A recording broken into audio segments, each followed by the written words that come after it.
Oke, untuk minggu ini kita belajar minggu pertama kan kedua pertemuan 9-10 kita bahas terkait akuntansi pusat dan cabang.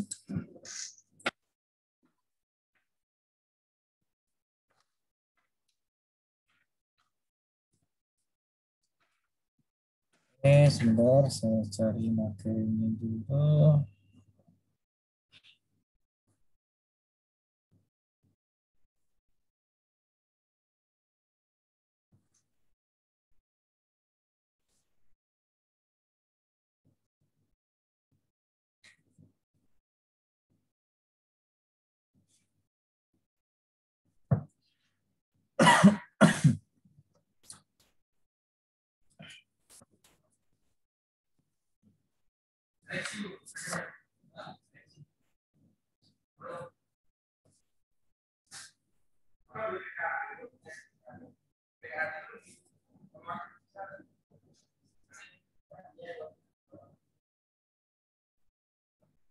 Kalau akuntansi pusat dan cabang ini kayaknya belum pernah diajarkan ya. Setahu saya untuk tingkat 1 itu pernah diajarkan untuk konsinyasi. Konsinyasi yang kita akan bahas pertemuan kedua minggu lagi. Konsinyasi. Kalau untuk yang akuntansi pusat dan cabang kayaknya belum pernah dibahas.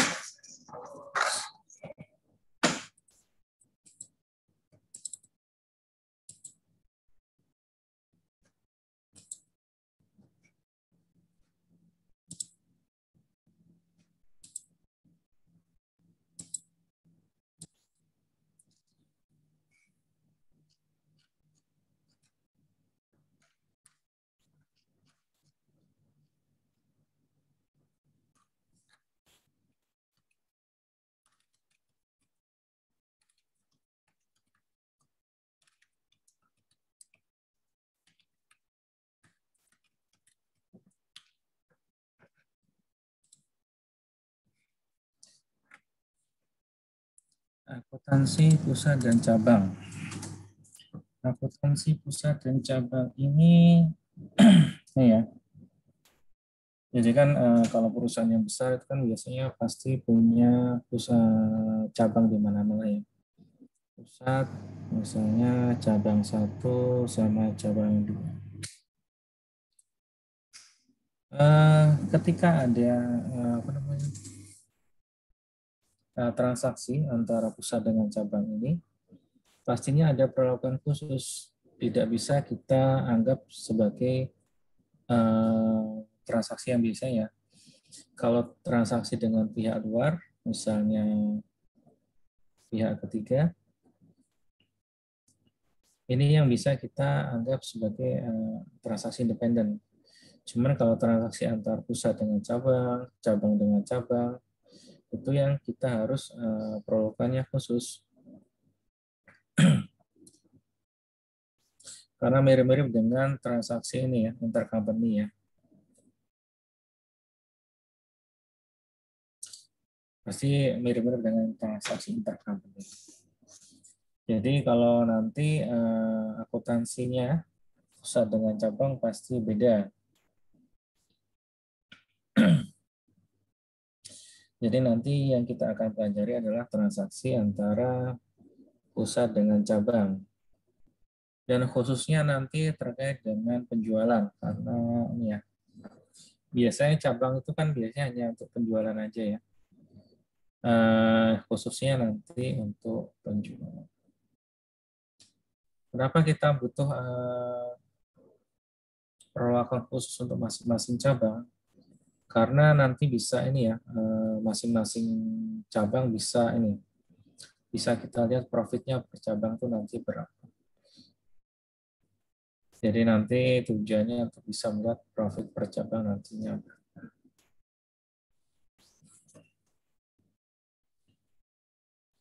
Oke, kita lihat jenis transaksinya. Jenis transaksi, kalau transaksi di kantor pusat, kalau terkait dengan pihak ketiga nggak masalah ya. Transaksi cabang, transaksi terkait dengan pihak luar. Transaksi dengan pihak luar dicatat sebagaimana menggunakan reputasi yang berlaku umum dengan pihak yang independen. Jadi nanti kalau ada transaksi dengan pihak luar ya seperti biasa ya, maksudnya nggak ada perbedaan. Nggak ada perbedaan ketika transaksi dengan pihak independen dengan pencatatan yang biasanya kita lakukan. Transaksi dengan kantor pusat. Transaksi dengan kantor pusat ini pastinya ininya beda ya, perlakuannya ya. Karena dua-duanya kan mirip kayak transaksi intercompany ya, anak dengan induk ya. Di sini kan pusat dengan cabang. Jadi nanti ada teknik khususnya. Teknik khususnya nanti ada namanya akun home office dan akun cabang. Nanti kita bahas. Di sini, akun home office merupakan akun yang dicatat oleh cabang untuk mencatat transaksi dengan pusat.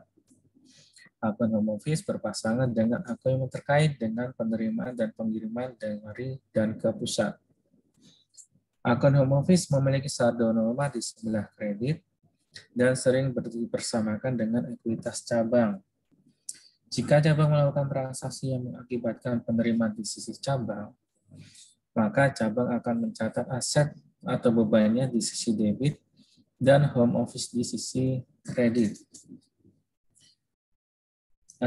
Kita lanjut dulu ke pencatatan di pusat.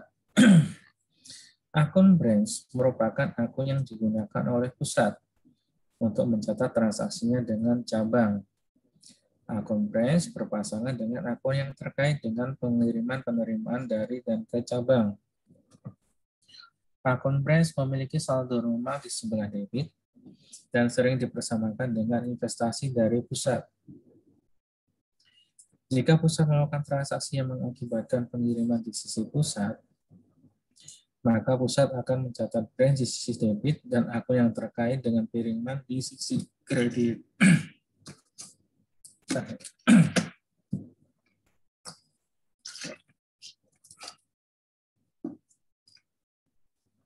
Jadi nanti ada dua akun yang kita gunakan. Ini adalah pencatatan di cabang. Satu lagi adalah pencatatan di pusat. Oke. Ini di sisi neraca ya. Neraca. Kalau di sisi cabang, nanti kan akunnya seperti ini. Neraca kan. Nanti di cabang dia punya akun namanya home office. Di sebelah kredit. Di sini aset, liability. Ini yang di cabang. Kalau di pusat, dia punya akun namanya branch.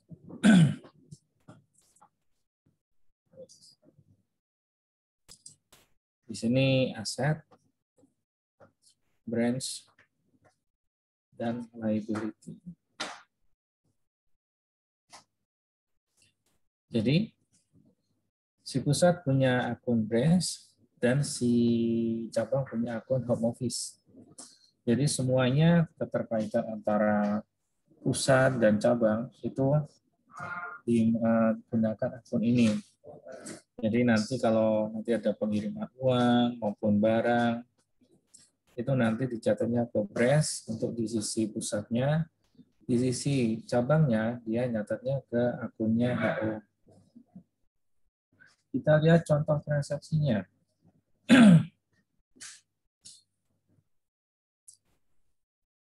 Transaksi pengiriman dari kantor pusat ke kantor cabang. Kantor pusat nyatatnya branch pada cash. Cash-nya kan berkurang, di sisi kredit ya 1 juta, debitnya adalah branch.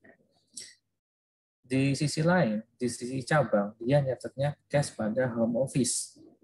Jadi, akun nanti yang dicatat, jurnal yang dicatat antara pusat dengan cabang sebenarnya berpasangan ya. Jadi, kalau di kantor pusat nyatatnya kredit, berarti di sisi kantor cabangnya dia nyatetnya di sisi debit dan sebaliknya. Akun home dan akun branch di kantor pusat selalu berpasangan dengan akun home office di cabang. Demikian pula sebaliknya, ketika cabang mengirimkan uang ke pusat sebesar 3 juta. Berarti nanti cabang dia nyatetnya home office pada cash sebesar 3 juta, dan kantor pusat nyatetnya cash pada branch sebesar 3 juta. Normalnya, saldo branch di pusat itu sama dengan saldo AO di cabang. Cuma nanti ada beberapa ini ya, nggak selalu sama ya. Pasti nanti normanya sama kalau nggak ada transaksi dengan pihak luar. Tapi kalau ada transaksi dengan pihak luar ininya pasti beda. Pasti akan tidak sama. Yang berikutnya, transaksi pengiriman peralatan dari pusat ke cabang. Nomor 2, kantor pusat nyatetnya adalah branch pada equipment sebesar 5 juta dan cabangnya nyatetnya equipment pada home office sebesar 5 juta. Berikutnya, yang nomor 3, kantor pusat membayarkan biaya iklan sebesar 500.000, di mana biaya tersebut dibagi rata-rata antara kantor pusat dengan cabang. Jadi si kantor pusat membayar advertising expense pada cash sebesar 500.000. Ini nanti juga bisa berupa prepaid ya, prepaid advertisement. Jadi nanti tergantung di soalnya seperti apa.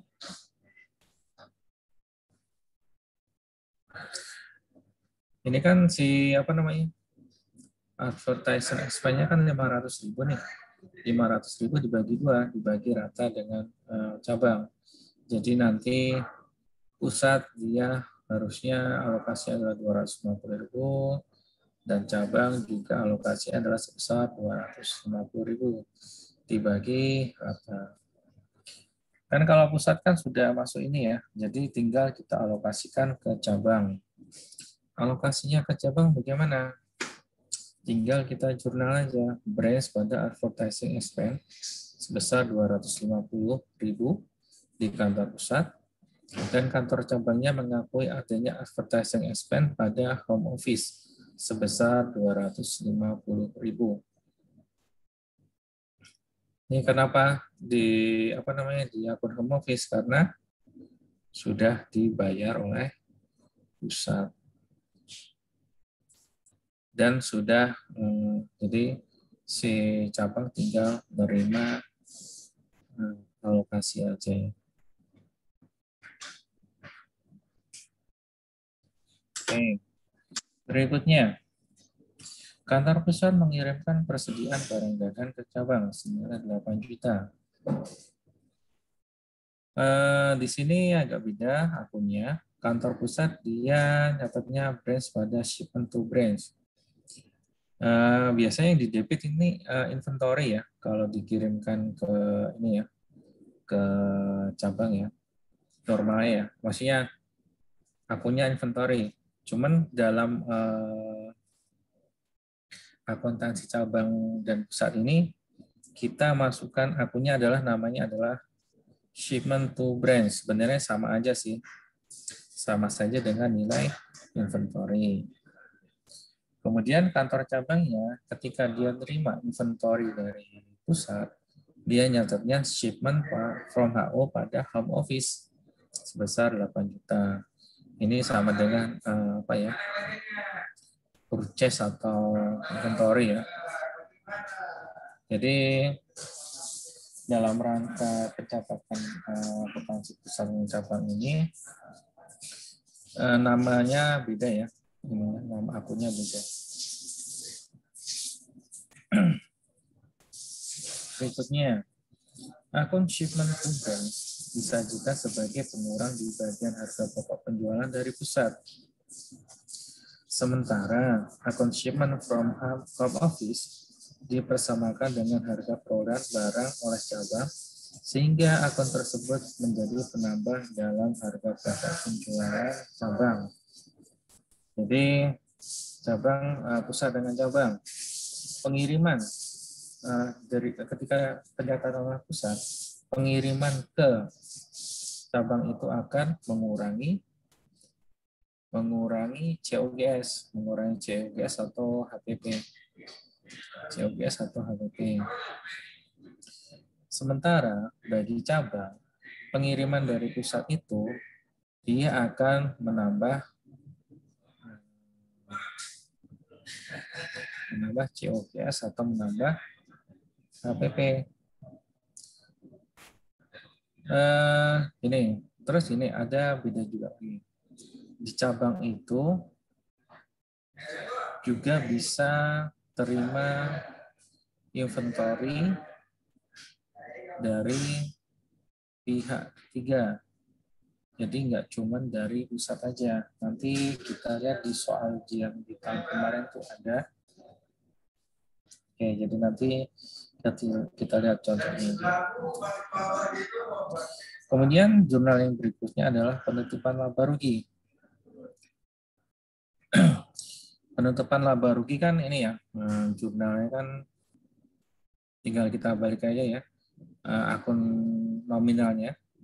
Jadi pendapatan pada income summary pada expense, dan selisihnya nanti akan masuk ke dalam labanya, net income-nya berapa.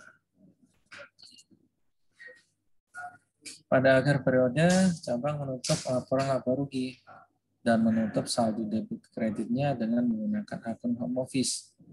Sebaliknya, pusat mencatat laba bersih cabang dengan menggunakan metode ekuitas, di mana laba bersih dari cabang dicatat sebagai pendapatan dari cabang atau income from branch.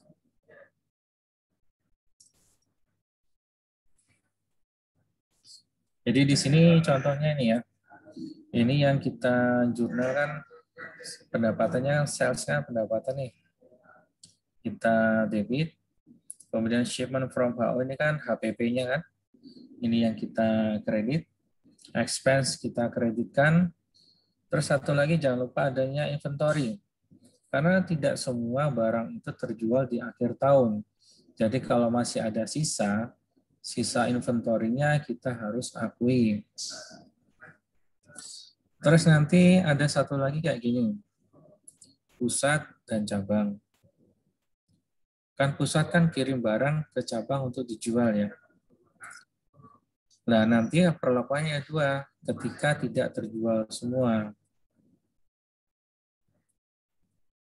Kalau tidak terjual semua, ada kemungkinan yang pertama dijadikan ini ya, inventory tahun berikutnya. Berarti kan dicatat sebagai inventory ya. Atau dikembalikan ke pusat. Nanti ada perlakuan khusus ketika ada pengembalian ke pusatnya. Terus dari sini kita mendapatkan income summary-nya adalah sebesar 3 juta. Income summary-nya berarti ada labanya adalah 3 juta. Labanya 3 juta ini nanti kita transferkan langsung ke akun home office. Income summary pada akun home office-nya sebesar 3 juta. Pada saat yang bersamaan, pusat mencatat adanya transferan laba dari branch sebesar 3 juta ini dengan mencatat akun branch pada income from branch sebesar 3 juta. Oke. Berikutnya, transaksi berikutnya. Transaksi khusus, biaya pengiriman barang dagang. Kalau pengiriman barang dagang pastinya ada biaya transportasi ya, biaya pengiriman ya. Biaya pengiriman nanti akan menjadi freight in di cabang. Karena asumsi yang kita bangun di sini kita menggunakan sistem periodik. Kalau sistem periodik berarti kan ini ya, kita kan menghitung COGS per akhir tahun ya. Kan salah satu komponennya itu kan adalah biaya kirimnya, freight in-nya. Jadi nanti kalau ada biaya kirim nanti langsung dimasukkan ke dalam freight in. Ini ilustrasinya. Yang A, pengiriman barang dagang dari pusat ke cabang dengan tambahan biaya pengiriman. Pusat mengirim barang dagang ke cabang dengan harga 10 juta. Berarti inventorinya awalnya adalah sebesar 10 juta. Kemudian biaya pengiriman sebesar 500.000 dibayarkan oleh pusat. Ada biaya pengirimannya sebesar 500.000. Bagaimana pencatatannya? Pencatatannya, kantor pusat mencatat akun brand sebesar 10,5 juta yang terdiri dari shipment to brand sebesar 10 juta dan juga cash yang dikeluarkan untuk biaya kirimnya adalah sebesar 500.000 ya. Dan nanti cabang akan mencatat cash yang dikeluarkan oleh pusat sebagai freight in sebesar 500.000 dan shipment-nya sebesar 10 juta. Sehingga akun home office yang dicatat ketika pengiriman barang itu adalah 10,5 juta. Jadi biaya transportasinya ini ya dibebankan ke cabang di sini. Diasumsikan seperti itu. Terus yang tadi yang di awal tadi kan tidak semua barang itu ini yang B, pengembalian retur barang dagangan dari cabang ke pusat dengan tambahan biaya pengiriman. Yang tadi asumsi yang kita bangun ketika tidak semua barang itu di akhir tidak semua barang terjual. Jadi ada yang dikembalikan ke pusat. Dikembalikan ke pusat. Kalau dikembalikan ke pusat, itu pastinya ada biaya tambahan lagi kan? Pastinya ada biaya kirim lagi. Biaya pengiriman lagi dari cabang ke pusat. Ini yang harus kita akui. Dari contoh di awal ini tadi kan dikirimkan barangnya kan 100 juta ya. Terus biaya kirimnya adalah 500.000.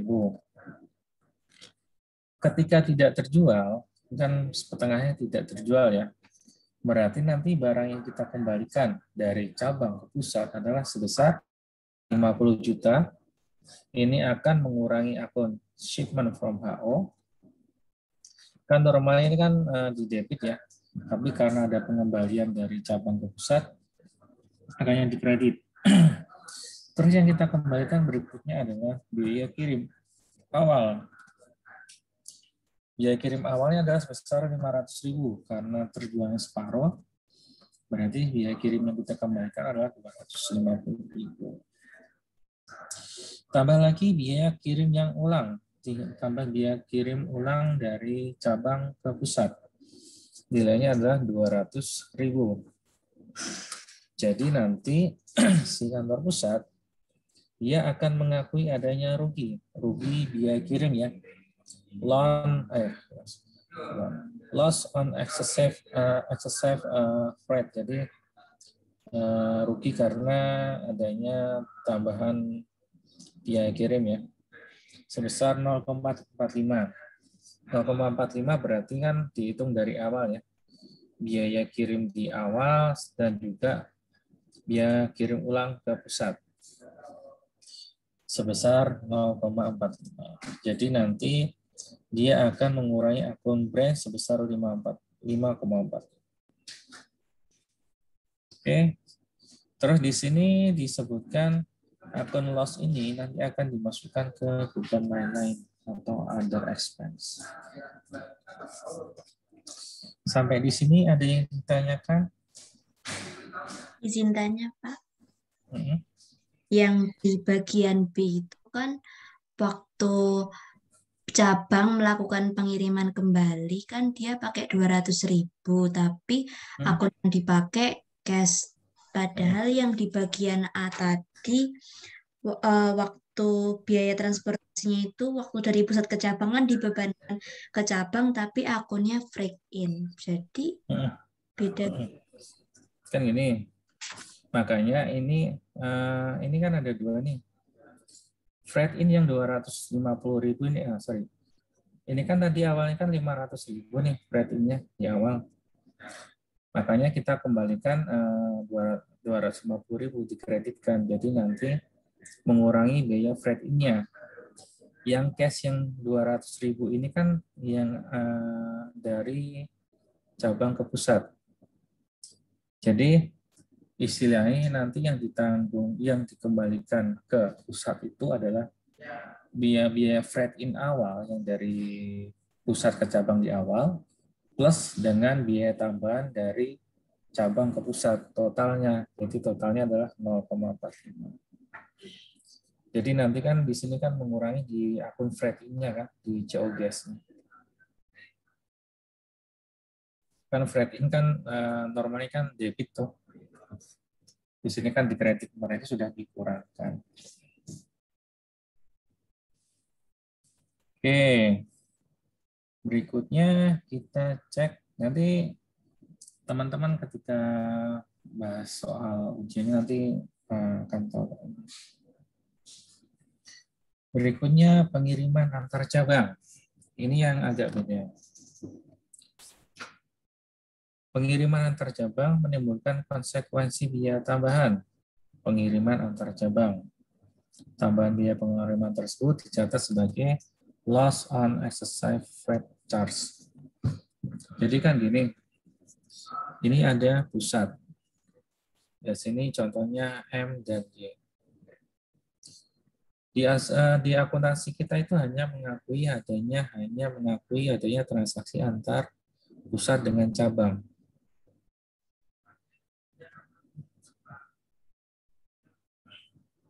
Nah, nanti dulu deh. Jadi di sini diilustrasikan bahwa pusat kirim barang ke M dan dari M dikirim ke Y. Di sini ilustrasinya, kantor pusat mengirimkan barang dagang ke cabang M sebesar 100 juta dengan biaya pengiriman 2 juta. Berarti kan 100 juta plus 2 juta. Beberapa hari kemudian, cabangnya kehabisan persediaan barang dagang, sehingga pusat memerintahkan cabang M yang lokasinya lebih dekat dengan cabang Y untuk mengirimkan barang dagang yang dikirim beberapa waktu sebelumnya ke cabang Y. Biaya pengiriman dari cabang M ke cabang Y sebesar 1.200.000. Ini kan 100 juta ditambahkan dengan 1.200.000. Berarti kan biaya kirimnya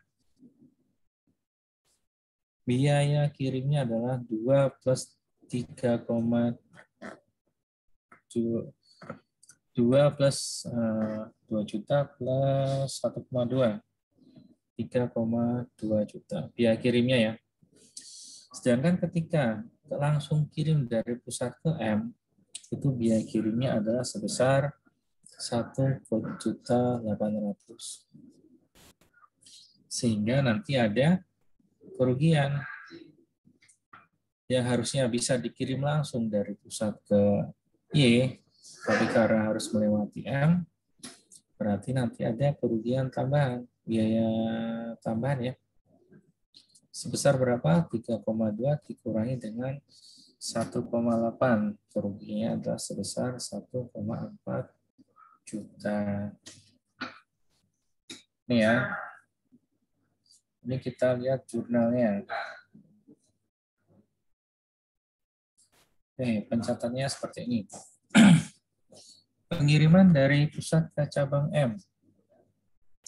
Kantor pusat mencatatnya branch sebesar 102 juta yang terdiri dari shipment to branch sebesar 100 juta dan juga cash-nya adalah sebesar 2 juta. Kemudian cabang M-nya dia mencatatnya shipment from HO sebesar 100 juta, freight in-nya 2 juta, dan akun home office-nya adalah sebesar 102 juta. Ini yang normal ya, dari pusat ke cabang M. Ketika inventory itu dikirimkan ke cabang Y, berarti cabang M kan yang sudah di debit tadi kan di kredit kembali ya. Akun home office-nya di debit sebesar 103 juta yang terdiri dari shipment from HO yang di awal sebesar 100 juta dikurangkan dengan freight in-nya sebesar 2 juta ditambah dengan biaya cash tambahan untuk biaya kirim yang 1,2 juta. Biaya tambahan sebesar 1,2 juta. Dan nanti cabang M akan mencatatnya sebesar 100 juta, freight in-nya 1,8 dan akun home office-nya adalah 101,8. Pertanyaannya, kenapa freight in-nya 1,8? 1,8 kan dari ini ya, pusat M ke Y. Yang 1,8 itu kan ketika dia langsung dari pusat ke ke Y. 1,8 juta. Di sini kan 2 juta, M ke Y-nya 1,2 juta. Yang kita catat adalah freight in-nya adalah sebesar 1,8 juta. Kenapa? Karena ada yang tahu? Pusat, cabang. Akuntansi yang kita gunakan adalah akuntansi terkait dengan pusat dengan cabangnya aja. Jadi pusat dengan masing-masing cabang. Cabang 1 dengan cabang 2. Jadi tidak ada istilah nanti cabang 1 ini kedua. Karena kenapa? Akun yang kita gunakan kan juga berpasangan ya. Ini di pusat, ini di cabang. Di pusat dia nyatanya sebagai branch, di cabang dia nyatanya sebagai HO. Diasumsikan di cabang itu kan tidak ada ini ya, ketika ada dia kirim ke cabang yang lain, kan nggak ada akun branch kan di cabang, toh? Kan tidak ada, makanya diasumsikan bahwa hubungannya itu langsung dari pusat ke cabang. Jadi hubungan dari cabang ke cabang itu nggak ada. Berikutnya, pencatatan oleh kantor pusat. Kantor pusat mencatatnya ini ya, karena sudah dikirimkan kembali ke cabang Y, di sini dicatatnya sebesar branch-nya sebesar 101,8 yang terdiri dari shipment to Y sebesar 100 di kreditnya, kemudian shipment to M sama branch to M. Ini yang mana nih?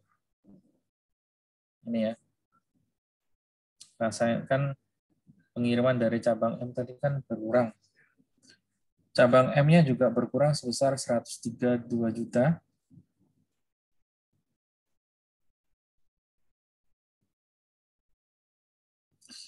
Sehingga diakui adanya loss on exercise freight sebesar 1,4. Jadi asumsinya yang kita bangun adalah ini hubungannya pengiriman barang itu hanya terjadi ketika pengiriman barang hanya terjadi dari pusat ke cabang dan sebaliknya. Jadi kalau cabang dengan cabang itu sebenarnya transaksinya itu tidak normal, hanya tidak wajar itu ya. Jadi asumsi yang kita bangun ketika pengembalian ke pusat dengan ketika pengirimannya itu tidak langsung, maka nanti ada biaya tambahan yang nanti kita bebankan ke pusat. Kira-kira ada yang ditanyakan dari hal ini? Jadi ini istilahnya ini ya, hanya dari pusat ke cabang aja ini dan sebaliknya. Berikutnya, pusat membebankan margin laba ke barang yang dikirim ke pusat. Kantor pusat dapat membebankan margin laba atas barang persediaan yang dikirim ke cabang. Tujuan dari penetapan margin laba markup pada alokasi pendapatan internal yang sama antara cabang dengan kantor pusat. Akibat dari pembebanan margin nilai oleh pusat tersebut, pusat menilai shipment to brand sebesar harga pokok dan ditambah dengan pengakuan laba yang ditangguhkan unrealized profit, atau di beberapa literatur menggunakan akun loading in branch inventory. Akun tersebut diklasifikasikan sebagai liability, dan jika persediaan tersebut yang dikirim ke cabang telah habis terjual, maka pusat akan membuat jurnal penyesuaian untuk mengakui adanya realisasi dari laba yang ditangguhkan. Contohnya gini,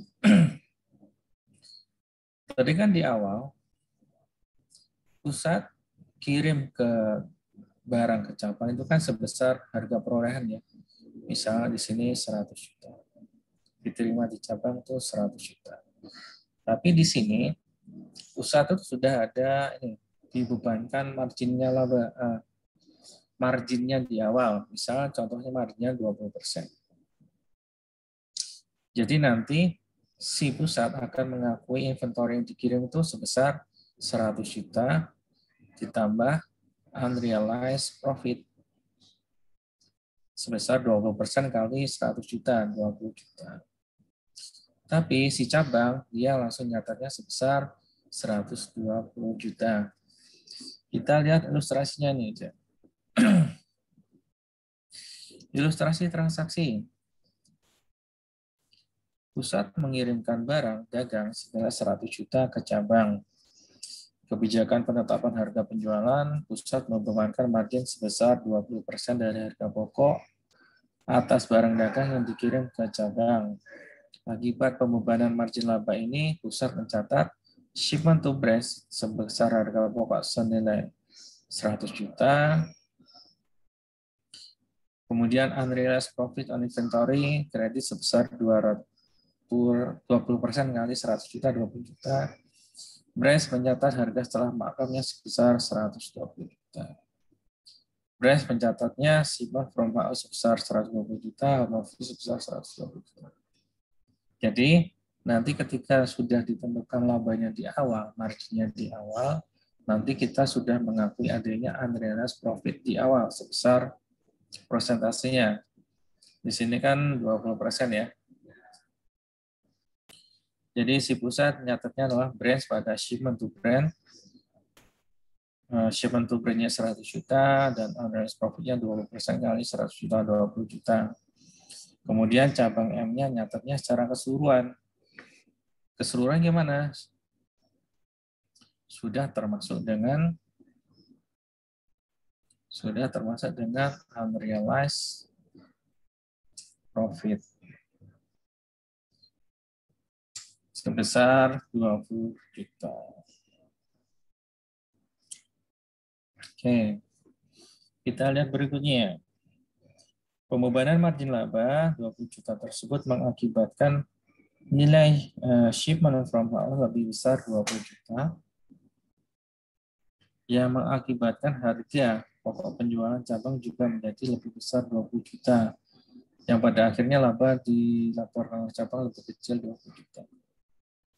Jadi ini salah satu penyebab juga kenapa saldo branch itu tidak sama dengan saldo HO, karena sudah ada penetapan marginnya di awal. Kemudian, pada akhir periode, pusat akan mencatat laba dari cabang tersebut yang understated 20 juta dengan menambahkan realisasi laba yang ditangguhkan sebagai jurnal penyesuaiannya. Jadi nanti ketika barang yang dikirim dari pusat ke cabang itu sudah terjual semua, kita baru mengakui adanya laba. realisasi profit. Realisasi profit sesuai dengan sebesar barang yang terjual. Jadi nggak sesuai ya. Nanti ini pasti ada sisanya. Contoh di sini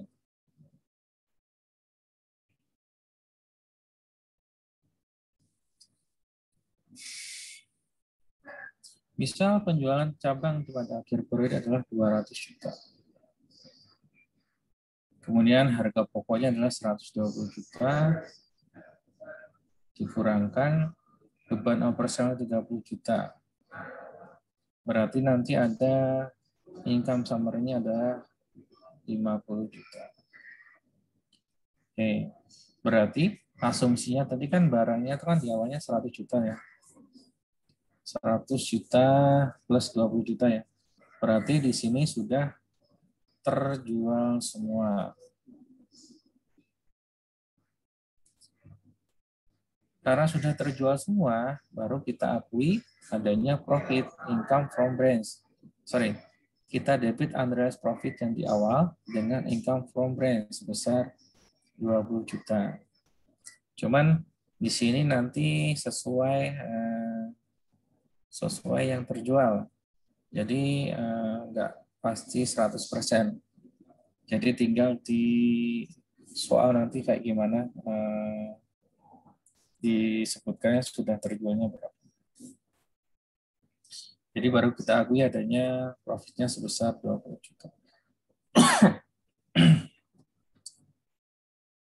Oke. Berikutnya adalah rekonsiliasi antara pusat dengan cabang.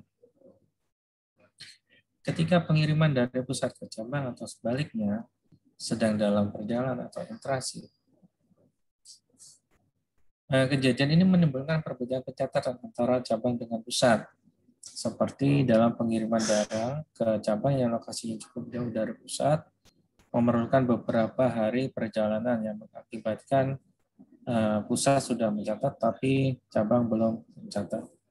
Jadi nanti untuk yang rekonsiliasi ini mungkin bisa aja gini, pusat sudah nyata transaksinya, tapi cabang belum. Atau si cabang sudah nyata transaksinya, tapi si pusat belum nyata transaksinya. Jadi nanti tinggal dikoreksi aja. Koreksinya seperti apa? Nanti mirip-mirip dengan kalau teman-teman ingat di tingkat 1, tingkat 2 pasti ada rekonsiliasi bank ya. Mirip-mirip seperti ini. Jadi nanti tinggal dikoreksi saja. Contohnya di sini ilustrasi yang pertama. Pusat mengirimkan barang dagang senilai 50 juta ke cabang. Pusat memiliki kebijakan wakaf 15% atas harga pokok barang dagang yang dikirim ke cabang. Hingga akhir periode akuntansi, barang dagang tersebut dalam perjalanan. Kondisi tersebut mengakibatkan pusat dengan cabang sudah mencatat ya.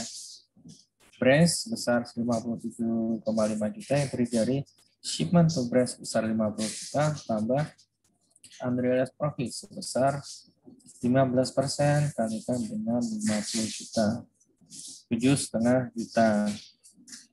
Di sini kan di kantor pusat belum sudah mencatat, tapi di kantor cabangnya itu belum dicatat. Jadi koreksinya seperti apa? Tinggal dicatat aja di kantor cabang. Jadi koreksinya tinggal nyatat aja. Shipment from home office pada home office sebesar 57.500.000. Ini mirip-mirip ini ya, rekonsiliasi bank, tinggal di yang kurang yang mana ditambahkan aja. Yang ini agak beda. Berikut adalah informasi yang relevan terkait transaksi pusat dan cabang untuk periode berakhir 31 Desember 2020. Saldo akun home office milik cabang sebesar 452.300.000, sedangkan akun brand sama milik home office sebesar 492.500.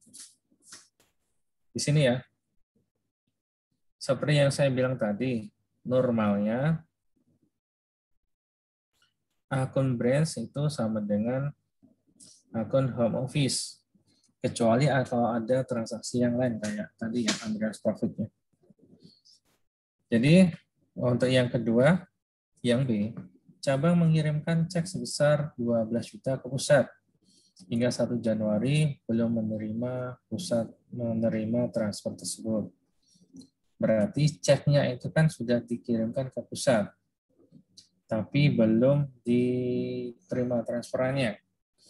Berarti akun branding pusat tinggal kita kurangkan karena si pusatnya belum menerima transferan tersebut.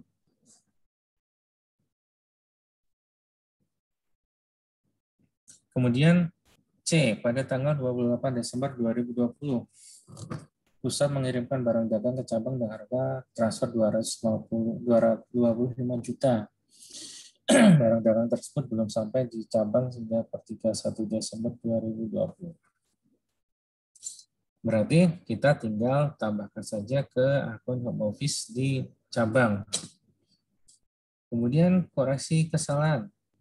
Beban iklan 8.500.000 yang dialokasikan pusat ke cabang telah dicatat sebesar 5.800.000. Seharusnya kan 8.500.000, tapi dicatatnya 5.800.000. Selisihnya 27.200 yang harus kita tambahkan ke akun home office di cabang. Oke. Sehingga saldo setelah koreksinya adalah sama ya, sebesar 480 juta. Kemudian jurnal yang diperlukan yang di cabang, karena dia belum dapat kiriman, belum mencatat pengiriman dari pusat, sebesar 25 juta, berarti dia catatnya shipment from HO pada home office sebesar 25 juta. Dan catat lagi yang advertising salah catat tadi, tinggal menambahkan yang advertising expense-nya. Advertising expense pada home office sebesar 2,7 juta. Kemudian satu jurnal lagi adalah cash in transit. Ini tadi kan belum diterima pusat ya. Berarti jurnalnya cash in transit pada akun ininya apa? Yang dikredit akun lawannya adalah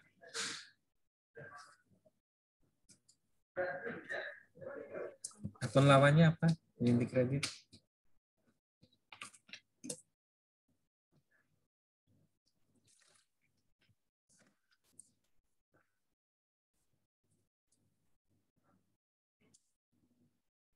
Ini kan cash yang belum diterima pusat. Pusat dari cabang. Akunnya apa? Lawannya.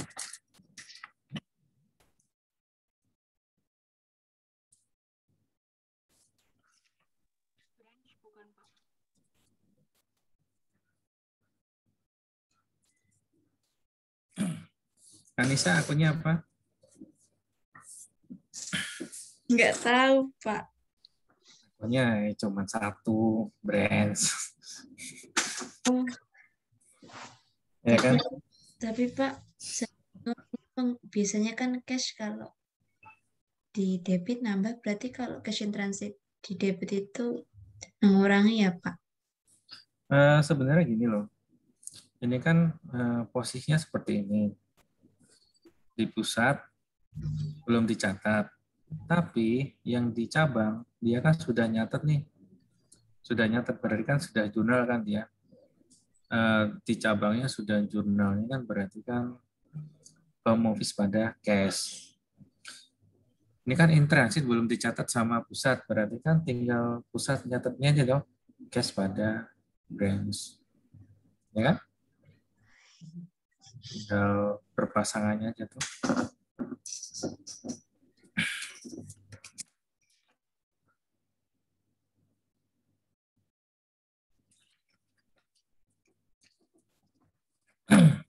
Sampai di sini ada yang ditanyakan? Kayaknya materinya lumayan gampang sih. Gampang apa ya? Gampang sih, cuman kayaknya banyak itemnya. Kalau nggak ada, ini dulu saya tanya. Ini tadi Erlin ada yang ini nilainya sudah oke? Nggak ada yang ditanyakan? Izin bertanya Pak, itu nilainya udah nilai akhir atau nilai sebenarnya dari UTS kemarin? Sudah nilai akhir dari UTS.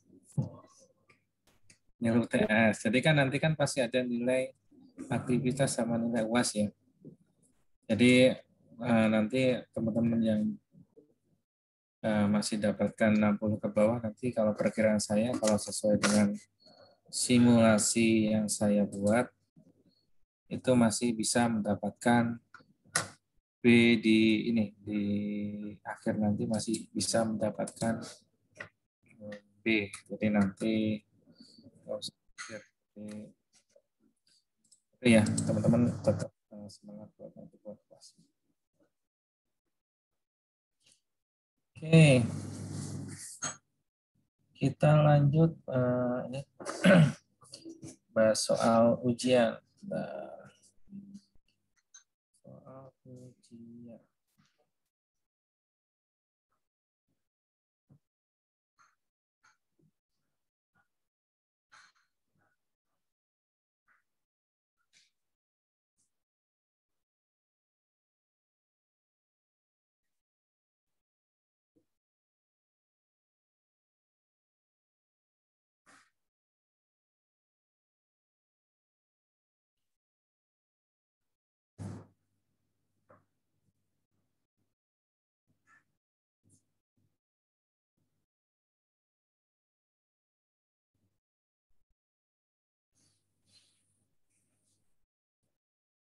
Oh ya, nanti Arlin minta tolong dibuatkan ini ya, Google Drive khusus buat nampung jawaban teman-teman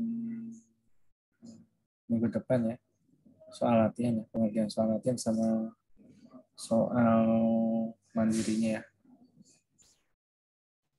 Kalau dikirimkan via WA nanti banyak banget.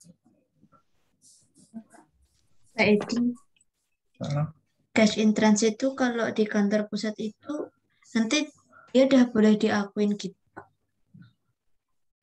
di laporan. Sebenarnya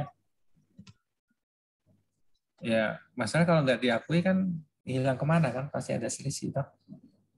Kan kayak kita rekonsiliasi bank toh.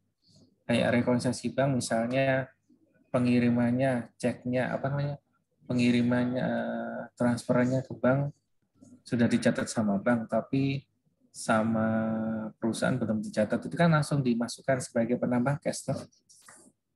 Oh iya, ya tingkat. Oke, kita lihat langsung soal ujiannya ya.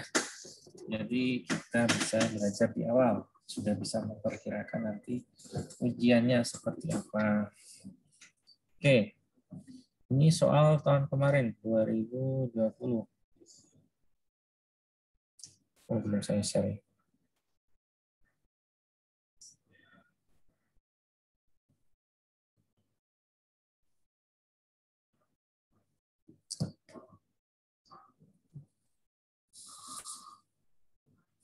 Soalnya adalah tahun 2020.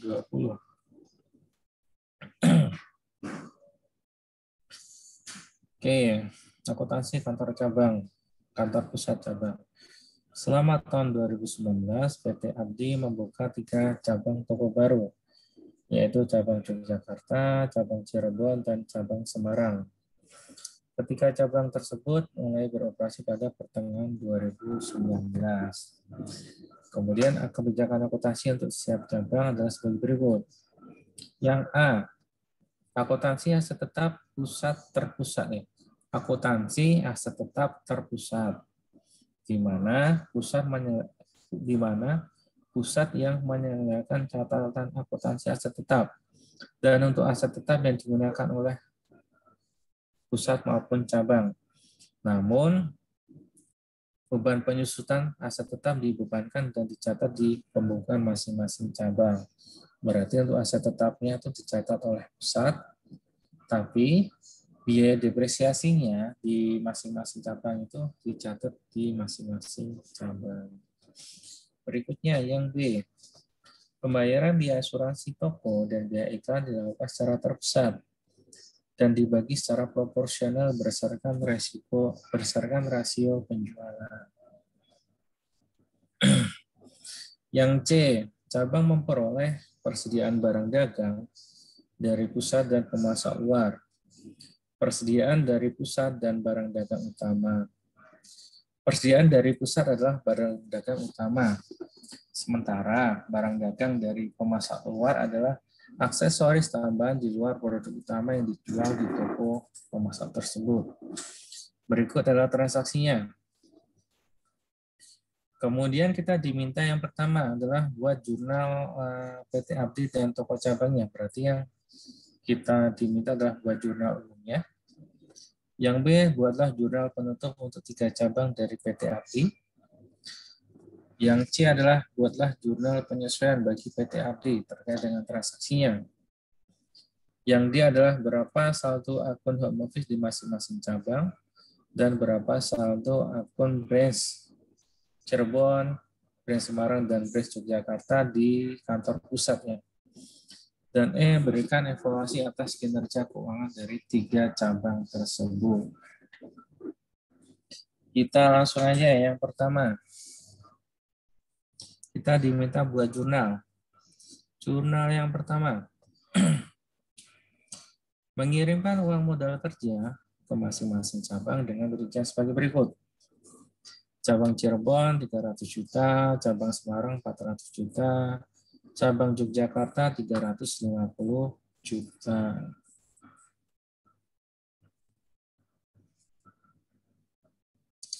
Berarti nanti jurnalnya adalah untuk kantor pusat, dia mencatatnya adalah di akun branch Cirebon sebesar 300 juta, branch Semarang sebesar 400 juta, dan branch DIY sebesar 350 juta, pada cash sebesar 1 miliar 50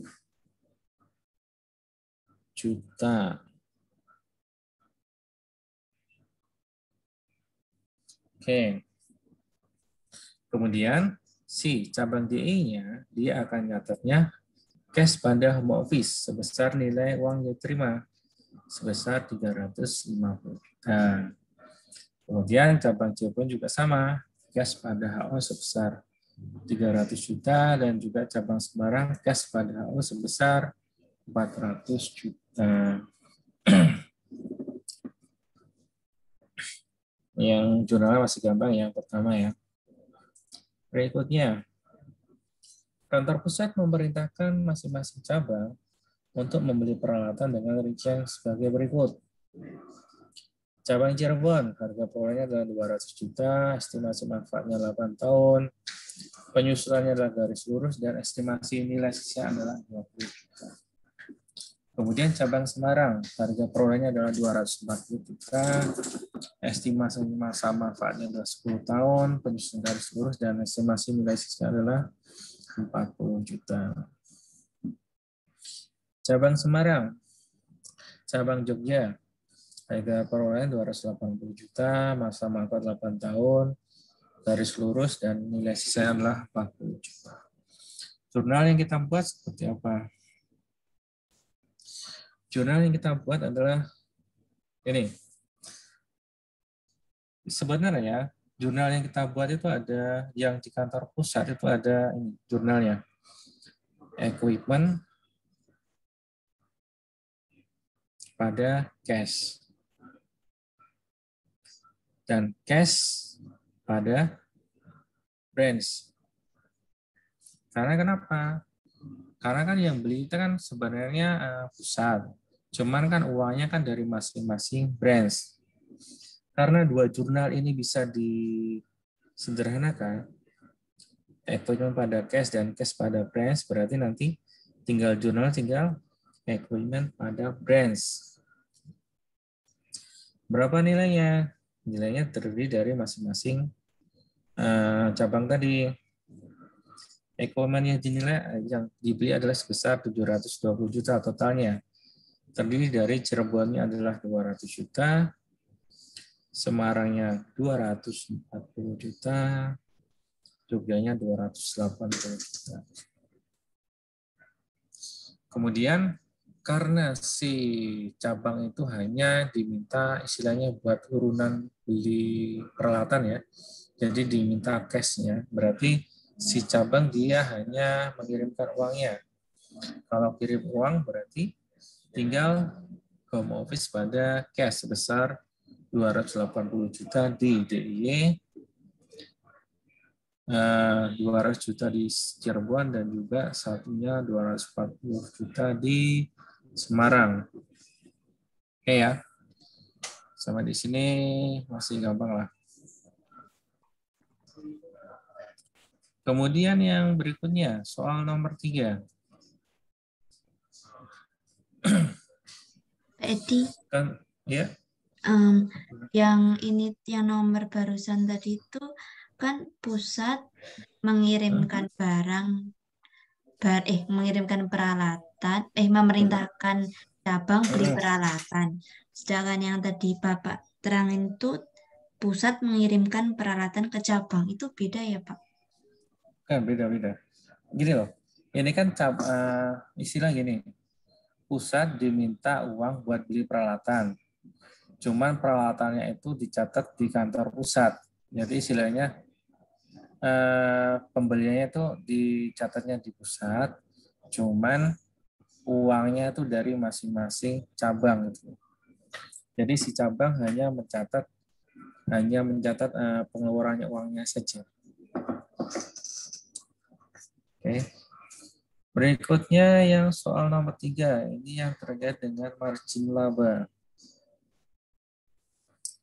Kantor pusat mengirimkan barang dagang dengan keterangan tambahan sebagai berikut. Cabang Cirebon harga pokoknya 300 juta, marginnya 20%, persentase yang belum terjual 30%, dan biaya kirimnya 2 juta. Kemudian cabang Jogja 400 juta, marginnya 22 juta, persentase yang belum terjual 20 juta, dan biaya kirimnya adalah 4 juta. Kemudian cabang Semarang, harga pokoknya 450 juta, marginnya 25%, persentase yang belum terjual adalah 10%. Biaya kirimnya adalah 3,6 juta. Berarti yang pertama, kita lihat yang di ini tuh Cirebon. Ini yang tadi ya, ketika pusat mengirimkan barang itu sudah ditentukan marginnya di awal. Jadi barangnya itu sudah ada margin keuntungannya. Yang Cirebon, ketika mengirimkan barang ke Cirebon, pusat akan mencatatnya adalah shipment to branch Cirebon sebesar nilai pokoknya 300 juta, ditambah dengan unrealized profit. Unrealized profitnya sebesar 20% kalikan dengan 300 juta, nilai adalah 60 juta. Ditambah dengan biaya kirim sebesar 2 juta. Sehingga si Cirebon akan mencatat sebaliknya. Shipment from HO sebesar 360 juta. Ini sudah termasuk dengan ini ya. Include unrealized profit. 360 juta, freight in-nya 2 juta, sehingga HO-nya dicatatnya sebesar 362 juta. Berikutnya yang DIY. DIY mencatatnya pengiriman ke DIY dicatat sebesar shipment to branch DIY sebesar 400 juta, ditambah marginnya di sini adalah 22%. 22% kali 400 juta. Nilainya adalah 88 juta. Dan biaya kirim yang dikeluarkan adalah sebesar 4 juta. Sehingga DIY mencatatnya shipment from HO sebesar 488. Sudah termasuk dengan unrealized profit. Freight in-nya 4 juta dan HO-nya 492 juta. Kemudian brand Semarang juga sama, shipment to brand Semarang catatnya pokoknya 450 juta, Kemudian marginnya 25% ya. 25% dikalikan dengan 450 juta. Nilainya adalah 112.500.000. Ditambahkan biaya kirim adalah 3.600.000. Sehingga totalnya adalah 566.100.000. Brand Semarang nyatetnya shipment from HO sebesar 562.500. Ini sudah termasuk dengan unrealized profit. Freight in-nya 3.600.000. HO-nya 566.100. Oke, berikutnya soal nomor 4. Soal nomor 4 ada informasi ini ya, tambahan terkait dengan penjualan. Selama tahun 2019, berikut nilai penjualan dari masing-masing cabang. Cabang Cirebon, penjualan tunai 900 juta, pembelian dari pemasok luarnya 200 juta, beban operasional adalah 200 juta.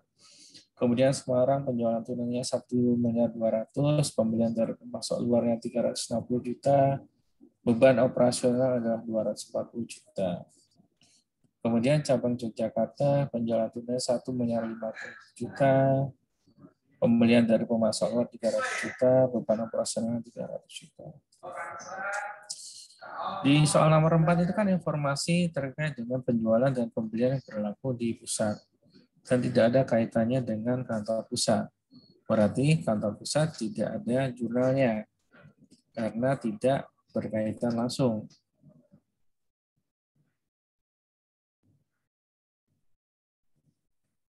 Yang kita jurnal adalah di masing-masing cabang. Yang di jurnal di cabang Cirebon, yang cabang DE yang pertama ini. Cash pada sales pada penjualan adalah sebesar 1.050.000. Kemudian purchase pada cash adalah sebesar 300 juta. Kemudian operating expense-nya adalah beban operasionalnya Jogja adalah 300 juta. Kemudian cabang Semarang, cash pada saldo 900 juta, purchase pada cash besar 200 juta, operating expense pada cash besar 200 juta. Kemudian cabang Semarang, cash pada sales sebesar 1.200.000, purchase pada cash besar 360 juta, operating expense-nya adalah 240 juta. Jadi ini untuk mengakui adanya pembelian maupun penjualan di cabang selama tahun 2019. Berikutnya, soal nomor 5. Ada yang beda? Edi, yang penjualan tunai cabang itu nggak ditulis COGS-nya karena periodik yang Bapak bilang tadi. Kita asumsinya di sini periodik semua. Jadi nanti kan kalau periodik kan kita di akhir periodik kan nyari COGS dulu ya, baru untuk menentukan net income-nya nanti berapa. Oke, berikutnya soal nomor 5. Ini agak beda terkait dengan advertisement expense. Oke, selama tahun 2019, kantor pusat membayar iklan 200 juta. Ya, ini dibagi secara proporsional ke kantor pusat dan 3 cabangnya dengan rasio. Pusatnya adalah 2, Cirebonnya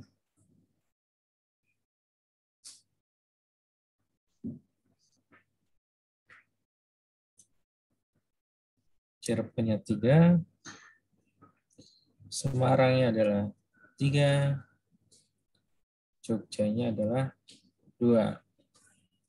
Berarti kan istilahnya si kantor pusat sudah bayar duluan ya. Bayar duluannya berarti kan jurnal kan prepare kayak advertisement pada cash besar 200 juta. Ini bisa juga nanti advertisement expense ya. Tergantung jurnalnya, tergantung akunnya nanti apa. Berarti yang 200 juta ini dialokasikan ke cabang itu kan hanya ini ya, 160 juta. Berarti yang dialokasikan ke Cirebon adalah 3/10 kali 200 juta. Yang ke Semarang 3/10 kali 200 juta. Yang ke Jogja adalah 2/10 kali 200 juta. Sehingga di masing-masing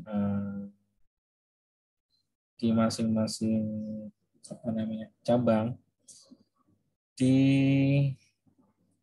Jogja dia nyatanya advertisement expense pada HO 40 juta, Cirebon advertisement expense pada HO sebesar 60 juta, dan satu lagi di Semarang besar 60 juta.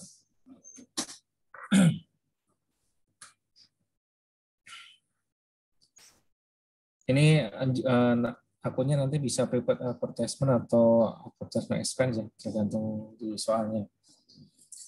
Terus berikutnya ini yang terkait dengan soal nomor 2. Ini harusnya di jurnal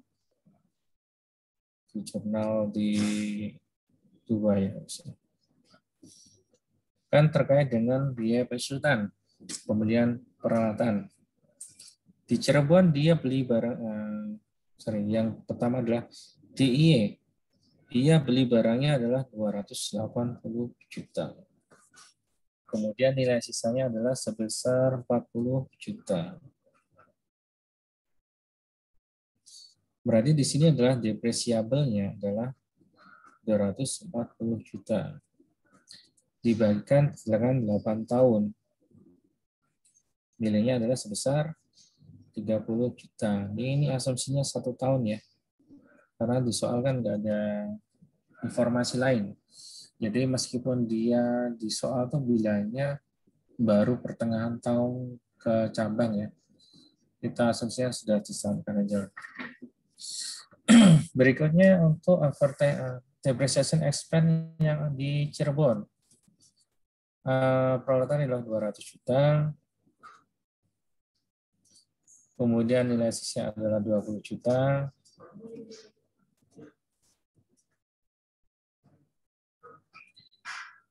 $180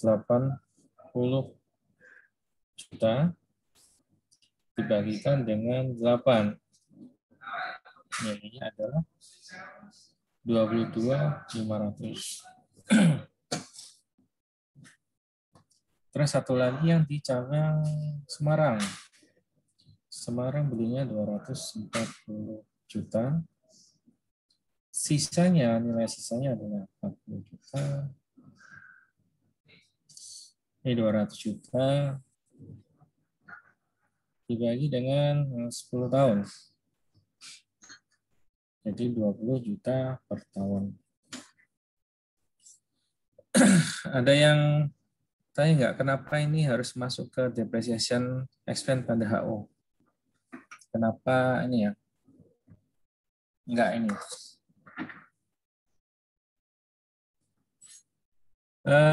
Kalau di sini kan jurnalnya kan ini ya, depreciation expense pada HO. Di sini kan kalau di cabang itu kan hanya untuk menangani pendapatan sama expense-nya saja ya. Jadi harusnya jurnalnya itu kalau yang di pusat dia nyatetnya branch pada gini. Normalnya penyusutan kan nyatetnya kan depreciation expense pada accumulated depreciation ya.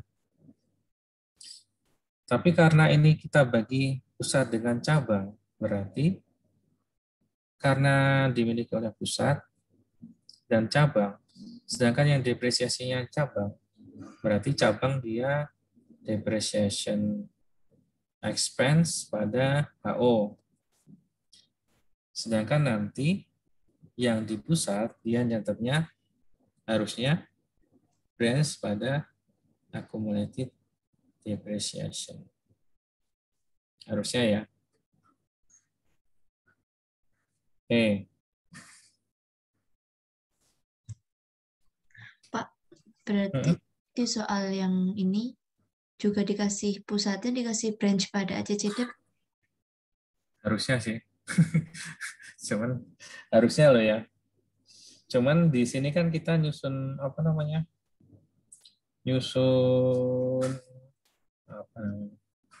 Nyusun laporan jurnal penutupnya tuh hanya untuk cabang aja sih. Jadi bisa aja di jurnal sih, cuman nggak ada ngaruhnya ke yang dari cabang. Oke ya, lanjut ya. Nomor 6. Berikut adalah informasi persediaan barang per 31 Desember 2019 atau masing-masing cabang. Di sini no entry ya. Yang nomor 6 no entry, cuman ada satu yang ini. Nanti kan kita pada saat penyusunan jurnal penutup itu kan nanti ada ini inventory akhir yang inventory tersisa pada akhir tahun. Jadi nanti yang kita gunakan informasinya adalah inventory tersisa di akhir tahun. Nanti yang persediaan akhir ya. Nanti yang kita gunakan informasinya. Oke, kita lanjut nomor 7. Pada akhir tahun, masing-masing toko cabang diwajibkan mentransfer uang ke pusat sebesar 10% dari nilai penjualan. Berarti di sini informasinya tadi kan sudah ada nih penjualannya berapa. Selama 2019 penjualan tunai di Cirebon adalah di Jogja adalah 1.050.000. Berarti uang ditransfer oleh Jogja KO pada cash sebesar 10% kali penjualannya 1.050.000. Kemudian cabang di Cirebon juga sama, 10% kalikan dengan 900 juta sama dengan 90 juta. Kemudian transfer oleh Jogja Semarang 10% kalikan dengan 1.200.000 adalah 120 juta. Jadi nanti cash yang diterima oleh pusat adalah totalnya adalah 315 juta, terdiri dari Cirebon 90 juta, Semarangnya 120 juta, DI-nya 105 juta. Oke. Sampai di sini ini ya, paham ya. Berikutnya soal B, kita diminta untuk buat jurnal penutup. Jurnal penutup bagi 3 cabang PT Abdi. Kalau jurnal penutup kan ini ya, pendapatan pada income summary. Income summary pada expense ya. Jadi nanti ada selisihnya nanti yang ditransfer ke labanya nanti berapa. Kita lihat jurnal penutup yang dibuat oleh cabang DI. Ini income summary pada expense. Expense-nya apa aja? Expense-nya yang pertama adalah shipment from HO. Ini yang kita perlakukan sebagai COGS. Kemudian purchase. Pembeliannya. Shipment from HO kita lihat di awal. 488 juta di awal kita lihat. Ini ya, 488 juta. 488 juta. Purchase-nya dari pihak luar adalah sebesar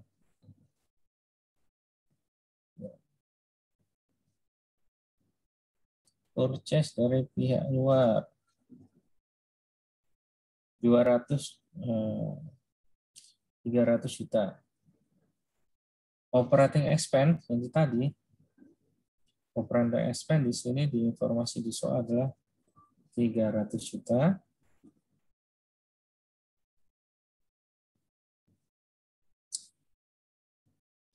Advertising expense yang di awal tadi, yang tadi dialokasikan adalah 40 juta. 40 juta operating expense, advertising expense 40 juta. Berikutnya adalah depreciation expense yang tadi yang di atasnya. Depreciation expense 30 juta. Trade-in-nya adalah 4 juta yang di awal tadi. 4 juta di awal, sehingga income summary pada expense-nya adalah sebesar 1.162 juta. Kemudian jurnal berikutnya yang kita buat adalah sales pada income summary. Penjualannya adalah sebesar di Jogja adalah sebesar 1050 ya.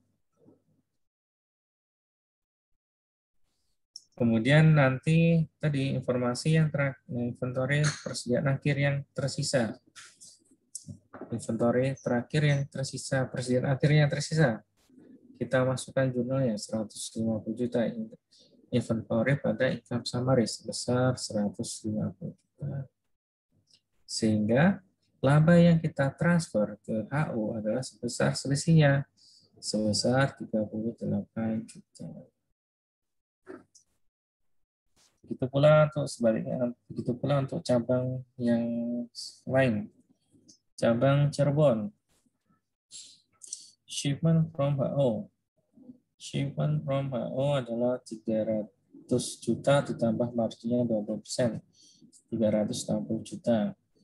Purchase-nya adalah 200 juta. Operating expense-nya adalah ya dari soal nomor 4. 200 juta. Advertising expense-nya yang tadi dibagi adalah 60 juta.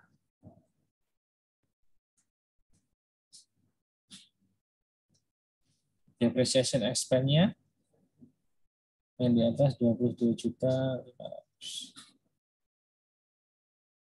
Trade-in-nya yang di awal di soal adalah 2 juta. Sehingga income summary pada expense adalah sebesar 844.500.000.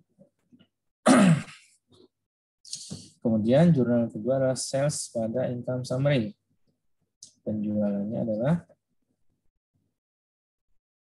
900 juta ya. Oke, 900 juta. Inventory terakhir, akhir tahun tersisanya adalah sebesar 130 juta, sehingga income summary yang ditransfer ke home office adalah sebesar selisihnya sebesar 185.500.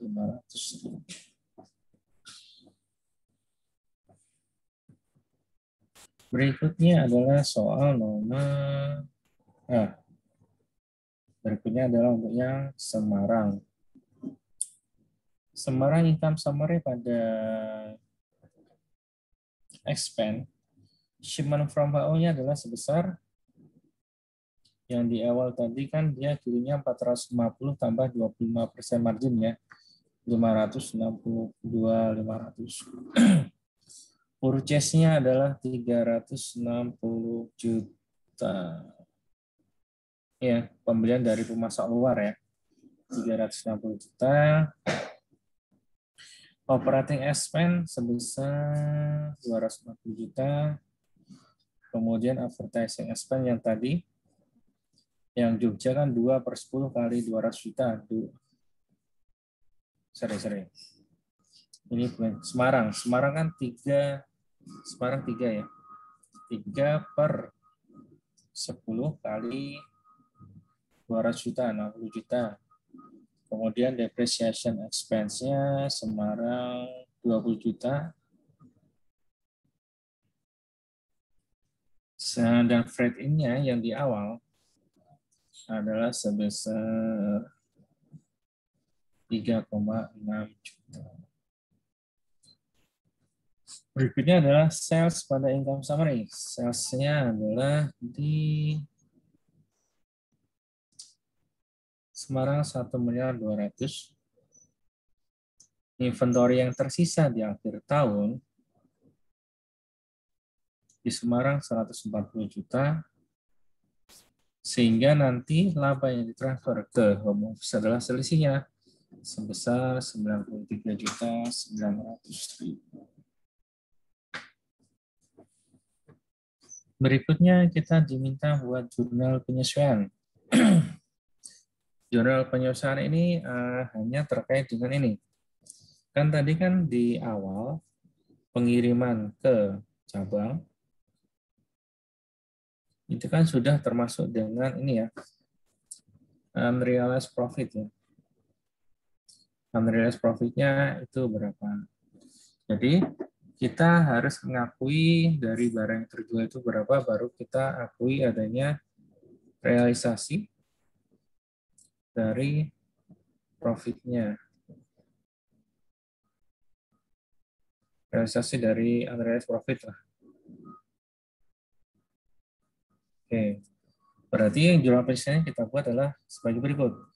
Tapi yang pertama kita harus mengakui dulu adanya pengakuan pendapatan dari masing-masing cabang.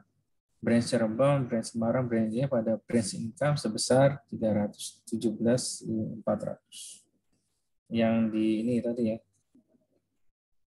Yang tadi yang sudah diakui di masing-masing cabang.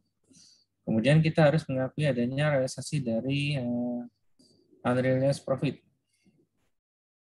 Ini kita ambil contoh, ambil yang DIY aja hitungannya. DIY itu kan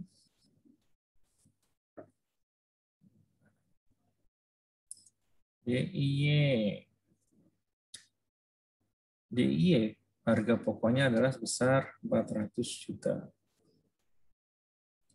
Kali margin yang ditetapkan oleh pusat adalah 22 juta. 22%, sehingga nilainya adalah 88 juta. Ini yang unrealized. Oke. Kita yang berikutnya adalah pengiriman barang yang dari pengiriman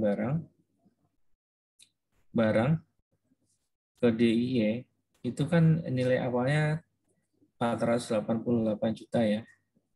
Sudah include unrealized profit. Kemudian di akhir tahun kita mengetahui bahwa ending inventory yang dari kantor pusat yang Jogja. Ending inventory adalah 112.500.000. Berarti selama tahun 2019 itu barang dagangan dari pusat yang sudah terjual seluruhnya adalah sebesar, dikurangkan aja 488 dikurangkan dengan 112.500.000, nilainya adalah sebesar 375.500. Ini berarti barang yang dikirim dari pusat yang sudah terjual. Oke. Jadi kan kita tahu nih, barang dari pusat sudah terjual kan 375.500. Sedangkan barang yang dikirim dari pusat kan 488 juta. Sehingga realisasi profitnya adalah tinggal di ini aja, 375.500 dibagi 488 juta dikalikan dengan 88 juta. Nilainya adalah 67.13.115. Jadi Istilahnya barang yang dari pusat yang sudah terjual itu berapa, dibagikan dengan jumlah awalnya berapa, dikalikan dengan margin laba yang sudah ditetapkan di awal. Itu yang kita akui sebagai tambahan profit. Ya, realisasi profit ya. Nanti dengan cara yang sama kita dapatkan di Cirebon 42 juta dan Semarangnya adalah 92 juta.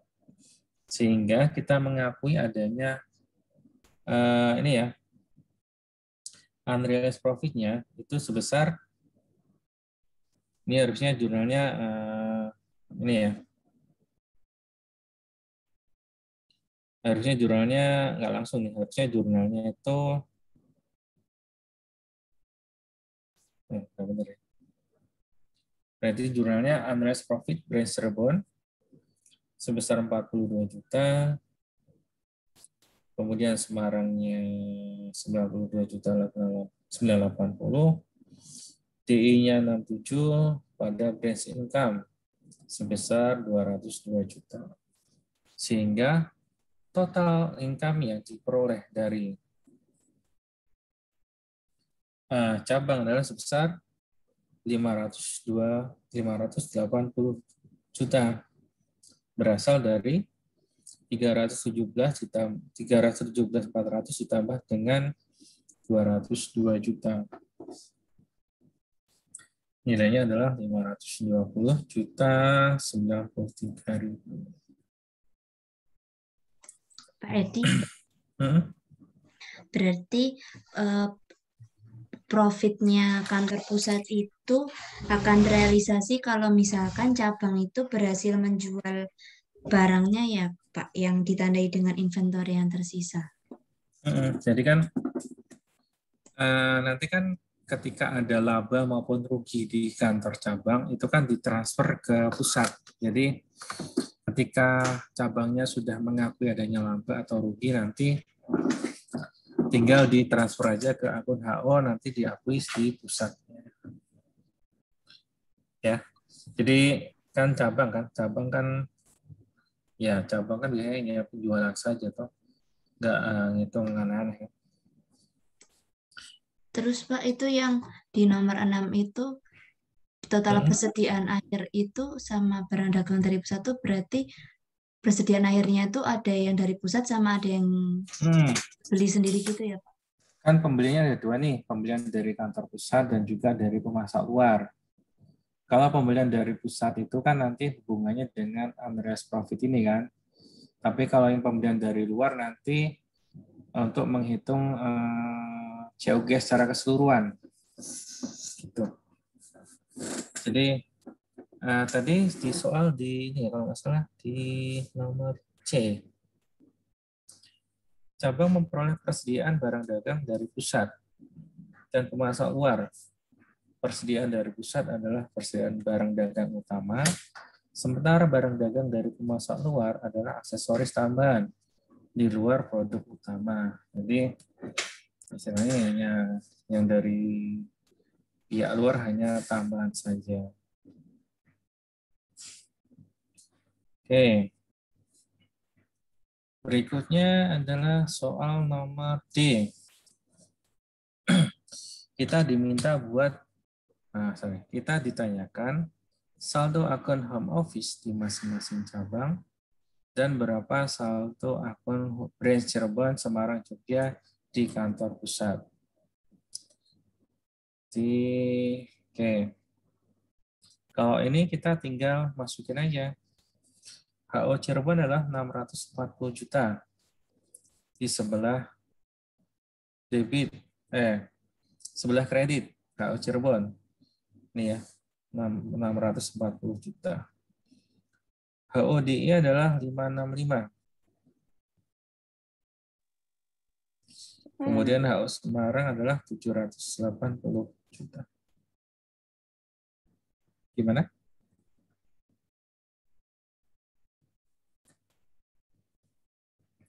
Jadi nanti teman-teman tinggal dari saldo HO-nya kan tinggal dari ini ya, buat di akunnya. Misal gini, DIY dia melakukan HO-nya dicatatnya awalnya adalah 350 juta. Jadi 350 juta di sebelah kredit. Kemudian di HO-nya di DP 280 juta.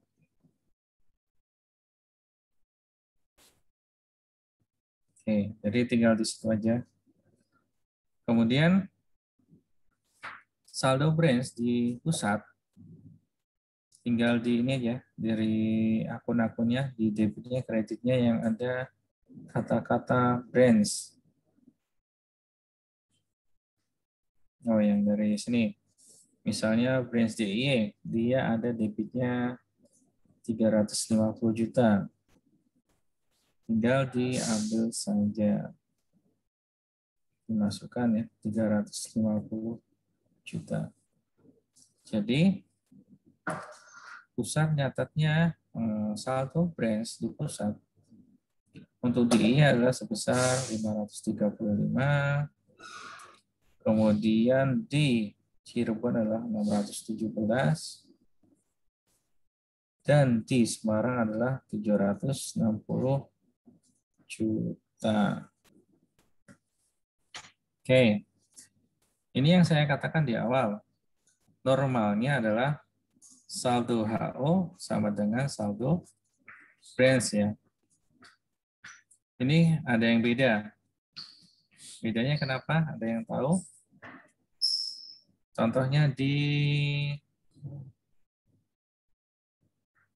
Cirebon 640 juta, sedangkan saldo branch-nya adalah sebesar 617 juta 500.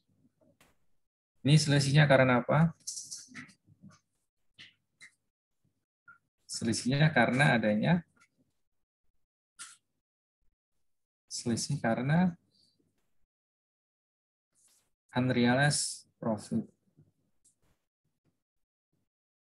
Ini yang jadi penyebabnya beda. Normalnya tuh kalau nggak ada ditentukan margin laba di awal harusnya sama. Kemudian yang berikan evaluasi atas kinerja keuangan. Kinerja keuangan berarti kan dinilai dari mana yang profitable ya, mana yang profitnya paling tinggi. Di sini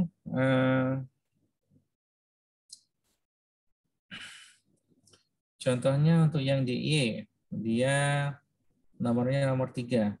Dia kan dapat profitnya kan awalnya ini ya, 38 juta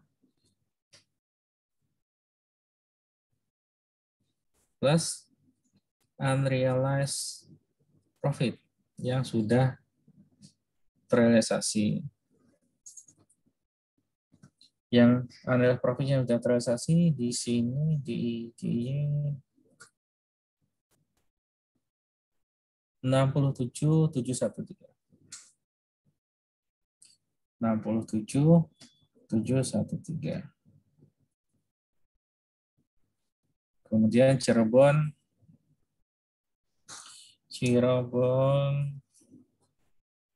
185.500 sama 42. 185 plus 42 juta. Untuk cabang Semarang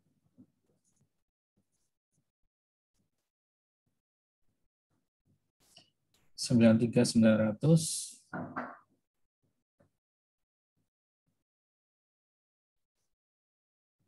tambah kira-kira tambah 92.980 tambah 92.980. Jadi di antara tiga yang ini yang paling menguntungkan adalah yang Cirebon, labanya paling tinggi. Oke, bagaimana materinya sama soal ujiannya tahun kemarin?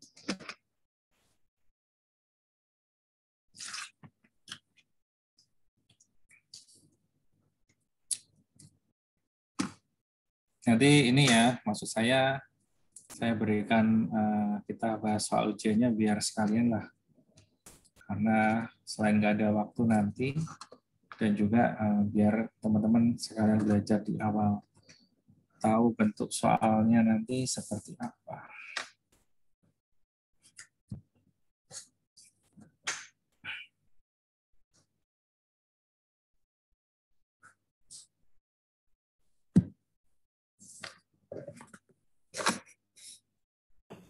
Pak Edi, maaf izin bertanya, Pak.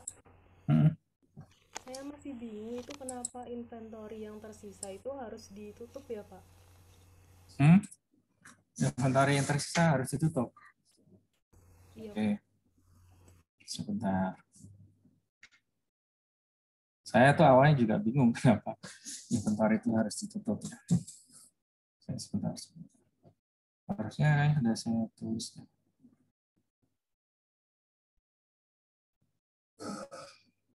Aja.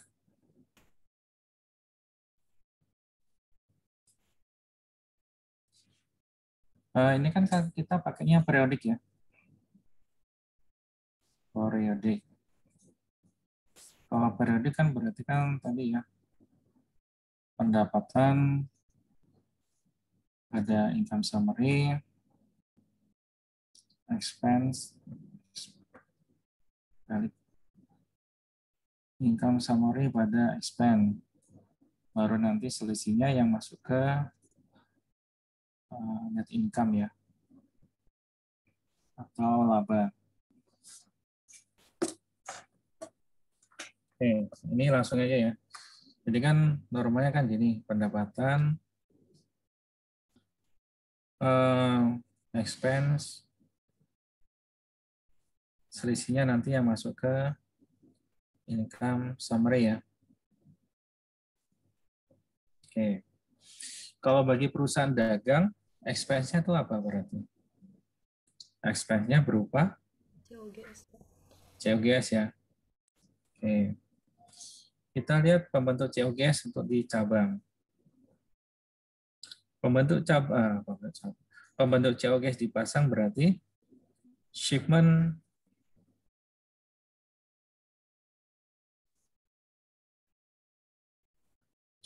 from HO. Ini istilahnya pembelian ya. Nah, ditambah freight in. Ini freight in-nya sudah masuk expense, jadi nggak di APK saja. Dikurangi dengan inventory tersisa. Persediaan akhir.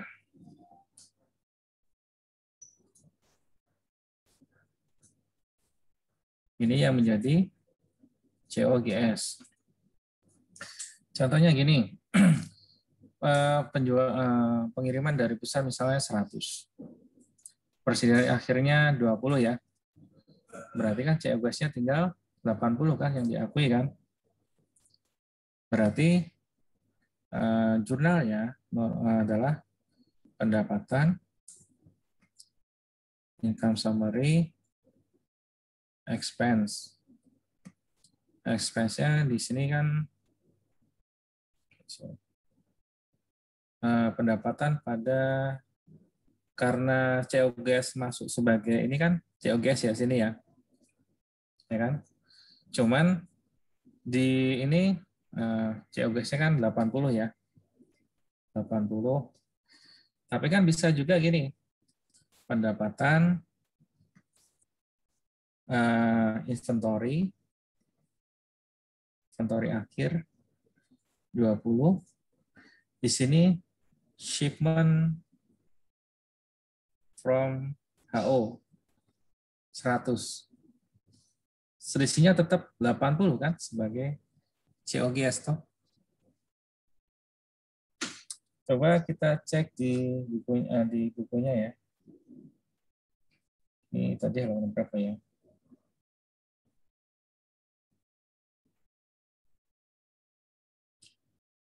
Jadi itu hanya ini aja sih, hanya apa namanya ya? Shortcut-nya aja lah.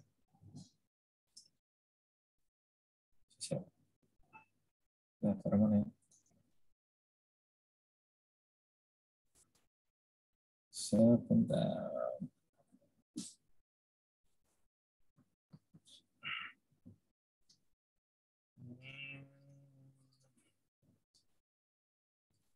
Jadi itu nih.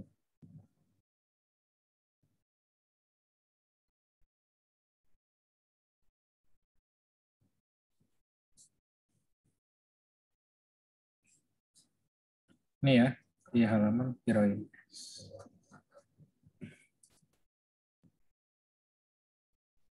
Ya, shipment from HO itu kan berarti kan pengiriman awal kan dari HO tuh, jumlah pengirimannya kan di kredit ya. Sedangkan yang di debitnya inventory. Shipment from HO dikurang inventory kan sudah sama dengan COGS tuh. Ya. Oh, iya Pak. Jadi untuk memunculkan COGS itu ya Pak? Iya, untuk memunculkan COGS sih. Oh. Kayaknya seperti itu saja. Jadi karena mungkin buat shortcutnya buat munculkan COGS-nya langsung, jadi inventory 31 Desember pada shipment from HO langsung dimunculkan. Ya. Oke. Terima kasih Pak. Oke, ada lagi? Jadi nanti silakan dibaca lagi soalnya, dibaca lagi materinya, dipelajari soal dan jawaban soal UAS tahun sebelumnya. Jadi nanti teman-teman bisa mengerjakan soal latihan dan tugas mandirinya gampang ya. Oke, nanti saya cek ulang ya. Kayaknya tadi ada beberapa penempatan posisi jawabannya ada yang kurang pas. Nanti saya berikan jawabannya nanti buat pedoman teman-teman buat mengerjakan soal latihan dan soal ujiannya. Oke, kira-kira ada yang ini ditanyakan?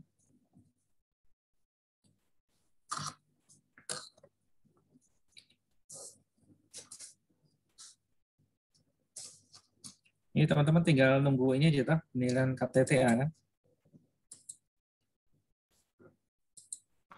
Biasanya ada koreksi nggak tuh kalau itu KTTA?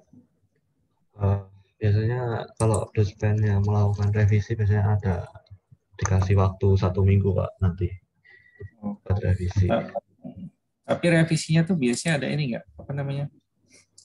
Harus ada data ulang nggak? Maksudnya nambah data atau bagaimana? Kalau itu saya kurang tahu juga sih Pak untuk revisinya nanti di bagian penulisan atau sampai ke isi-isinya gitu. Sampai sekarang belum tahu saya Pak. Kalau saya sih dulu cuma nilai aja sih, jarang revisi sih. Kalau dulu pengalaman saya D3 kayaknya juga dinilai aja deh. Maksudnya jarang banget yang sampai revisi, apalagi revisi banyak. Fikri gimana Fikri? Iya Pak. Apa kabarnya? Alhamdulillah baik Pak. Pilihan penempatan sudah ada? Masih belum lagi Pak. Belum ada lagi? Oh, iya. Belum ada kabar ya? Belum ada kabar Pak. Tapi insya Allah pertengahan bulan ini maksudnya pertengahan tahun ini mulai diurusin Pak gitu. Tapi nilai IP tetap berpengaruh ke penempatan ya? Kalau untuk hal itu saya pun belum dapat kabarnya Pak. Tapi mostly di tahun-tahun terakhir emang dipakai gitu Pak. IP sama SKD. SKD yang di awal dulu ya? Iya betul. Iya. Kalau setahu saya biasanya sih ini sih. Meskipun ada nilai, tapi ada layernya tersendiri. Jadi, ya Pak betul. Selain IP ada layernya, jadi nggak mungkin yang IP-nya bagus di satu instansi, terus layer kedua instansi berikutnya ada posisi itu enggak. Setahu saya sih tetap ada layernya.